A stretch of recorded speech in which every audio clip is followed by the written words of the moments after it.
It's not intended to be like, This is not exercise. No, it's not your voice to talk to somebody 5 feet beyond. So I'm like, hey. Right. How you doing? That's one thing. Like, I look like I'm pissed off. Always. And Same. I'm not. I'm just like chilling. My face is relaxed. There you go. I'll just You think you're better at drawing today? Oh, I'm much better at drawing now. Yeah. I take my time. I do nice. I could draw nice, but you know what? If I was going to draw anything now, knowing what I know now, I would go right like Frank Lloyd Wright. Oh, like modern? Yeah. Like, first off. Dude, nobody knows Frank Lloyd Wright. He's my most major influence in what I do. I try to inject it. My more modern projects, you definitely see it. But like the parallel. I'm a therapist. 100%. Way more than anything. Like, that's why I switched to round glasses. Like Because you look like more of a therapist than. Yeah, because then I could do do something like that. All right, so welcome to episode 3, season 1 of Cart Path Conversations. I'm super excited about today's episode.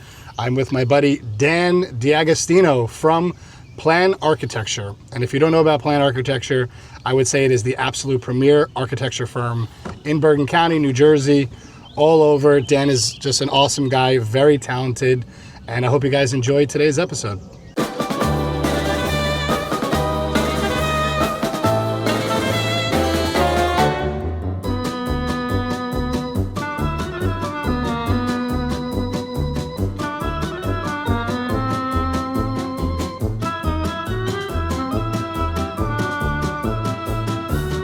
You told me when you were young you worked at a photography store. That was my first job. And what leads you ultimately to get into architecture?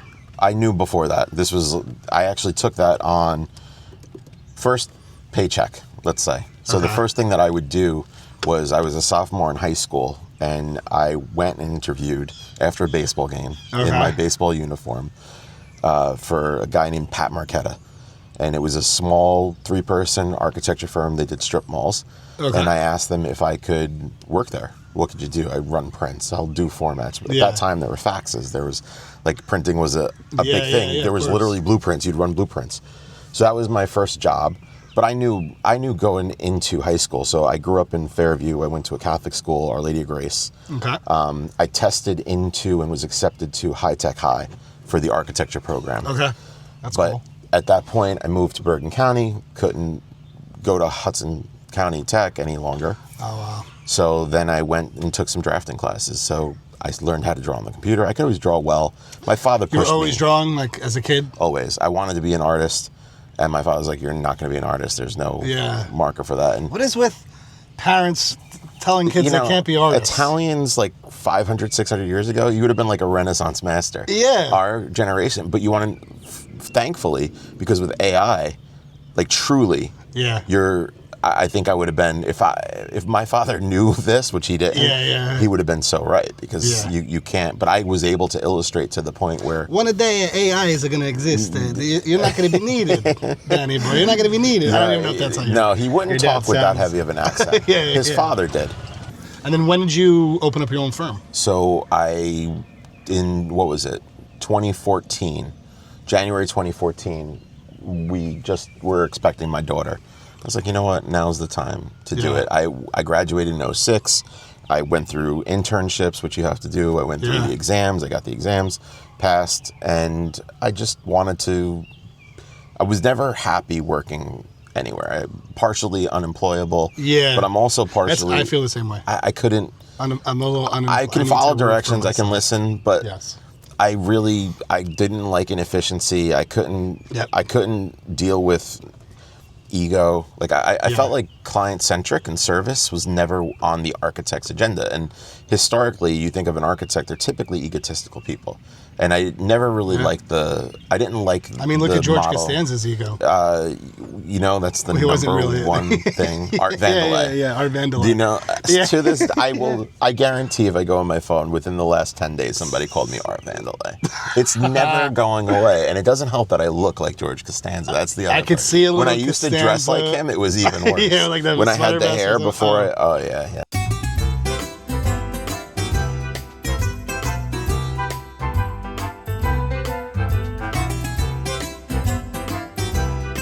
But it's funny. I'll tell you a funny story. When I was working at that firm, Yep. And I was young, I was in high school. One of the architects that worked there was like, well, do you like Frank Lloyd Wright? And I said, who's that? They're like, tell me you don't know who Frank. I thought he was one of the Wright brothers. That's what I just naturally went to. Not many people know Frank Lloyd Wright. I didn't grow up in a cultured art. But I find it funny in real estate how much people will utilize, like, even if it was a home inspired by Frank, that's like part of the marketing. They'll say Frank Lloyd Wright inspired. Yeah. Yeah, like I've sold 2 homes inspired by Frank Lloyd Wright, and there's a vast difference between an inspiration or an understudy, right? Correct me if I'm wrong. 100%. And Frank Lloyd Wright himself. There's no question. What is your process in finding your inspiration? So, I at this point, I know multiple styles of architecture very well. Okay. The Japanese style, it's really influenced by the relationship to nature and creating courtyards and gardens and walkways and pathways and lines of sight. So I understand that. I study the property for where morning sun is and later sun is. You ordinarily, my process always is with the sun. With a Japanese-inspired home, you basically want to create barriers without it feeling felt. So you'll have cantilevering roofs. Yeah. So you can open up a wall glass-wise and have coverage, so you don't have to worry about when the rain is coming. And it's a feeling of shelter. There's feng shui that you're going to consider if the client is interested in that. Color schemes? Color schemes, they're usually muted. Okay. You want colors that blend in with nature. One of the Wright, I always go back to Wright, but one of his classic Shout out colors, to Frank Lloyd Wright. Frank Lloyd Wright, Japanese architecture. In that famous home of his that he built in the rocks, wasn't it that color? Falling water, yep. They're the floors, there are all the mullions and the glass is red. And this shows you how architecture can be inspired and then what it could aspire to. The family said to him, we really love this rock. This is our favorite place to come and observe the water, the waterfall. So what does Wright do? He turns that rock into the fireplace, which is a very... that you have to have a major attitude to do that. Seriously, to make the focal point of he removed the rock that they enjoyed. So like an average person would say, well, I want to see that rock and that fireplace. And most people don't know this because it was off limits for a long time. There's a flight of stairs that just suspend from the first floor that you walk down directly, and the last step is the water at falling water. Yeah, it's incredible. It's perfectly mapped out. My architecture may not look like Wright's, but it's that line of thinking. Yes. That I make it look more, because we do want our projects to look like they fit in on it. We don't want colonial, and then a spaceship, and then colonial. I have to say though, some of the homes that you have designed that have been built, and maybe we'll show like some type of montage of some of these homes, they are very different than what most new construction homes are looking like. And it should be an inspiration to others to kind of think outside the box. That'd be cool to think of. It's like, as someone who's, loves homes, has always loved homes and architecture and all that, I look at some of the stuff that you guys do and I'm like, wow, it's so different. It could be in New Jersey, it could be in Los Angeles, it could be in Arizona or Las Vegas. Like, it's just so different and it's like almost refreshing. Oh, thank you for that. So, I'm glad it's noticed. Yeah, 100%. We work hard to do that. That and it's definitely being seen. Thank you.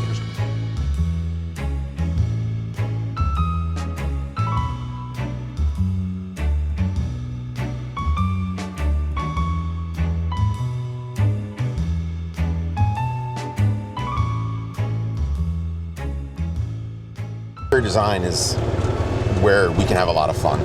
Probably one of the first ones in our area. There aren't too many services like this. But what it's done is it's allowed our clients to have a more integrated project. Yep. We're thinking about the way we're using each individual space. I mean, we're talking about where your island is, what drawers are in the island, while we're also selecting windows in the house. Yeah. So there's a lot of times where an interior designer will make some changes and change the architecture. We're doing it all up front.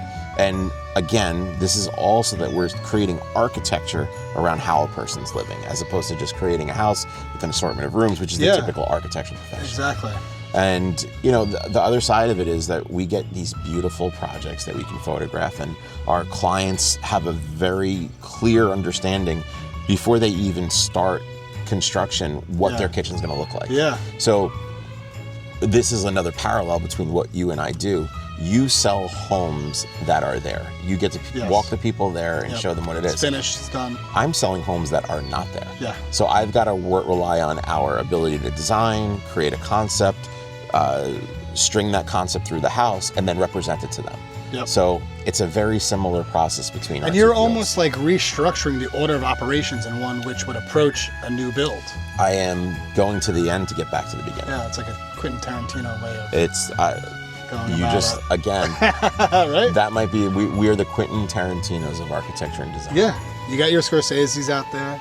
Right? We're Now- Quentin. They're all flashbacks. Yeah. The whole thing is Yeah, a yeah, flashback. I'm an architect. The name of my company is Plan Architecture. We do architecture and interior design for custom luxury residences, principally in New Jersey, but all across the Eastern Seaboard. Our philosophy is to create homes that not just provide a shelter but rather they're making people feel better. It's improving their daily life. It's enhancing the way they live. And we try to do it in a way that's aesthetically appeasing, a little bit more modern with some traditional influence. And where can people find you? Instagram is the best place. Our handle is Plan Architecture, one word. You could also find us on the web, plnarc.com. And also Plan Interiors, right? Plan Interiors as well. So at Plan Interiors, we, as you're mentioning, we consolidate architecture and interior into an integrated design. So we have two accounts, one that really focuses on the building of homes and one that focuses on the interior design of those homes. Awesome. All right, so I just want to thank my boy Dan from Plan Architecture for being on this episode of Cart Path Conversations. Hope you guys enjoyed the episode and make sure to like and subscribe. Dan, Thanks a lot. hope It you was had a good blast. time. Appreciate it, man. I didn't do much golfing or the golfing. I don't know what we'd call it. It is technically business hours. It so- is business hours. This is a working which meeting is what this was. Becoming a running, I don't know how much earlier I could play, so it is Larry what David. it is. Yeah, exactly.